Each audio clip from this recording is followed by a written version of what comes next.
So now we're going to talk about computer arithmetic. That is, how do we actually do math inside a computer?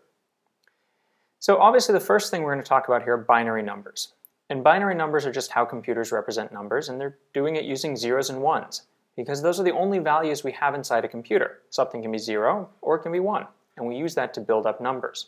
I'm going to talk about how we use these to do all sorts of things like addition and multiplication, how carries work, and how do we actually put lots of ones and zeros together to make interesting numbers. We're then going to go on and talk about how to use sign numbers, so not just positive numbers, but also negative numbers.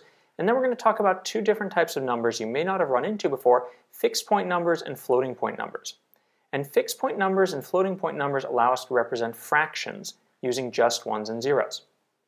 So why is all this stuff interesting? Well, basically because it's amazing what we can do with just ones and zeros. Think about the video you're watching right now, or the sound you're listening to. All of that is just ones and zeros. The images you're seeing on the screen in front of you, they're all made up with ones and zeros. So the ability to manipulate ones and zeros is very powerful. And that's what we're going to talk about in this lecture.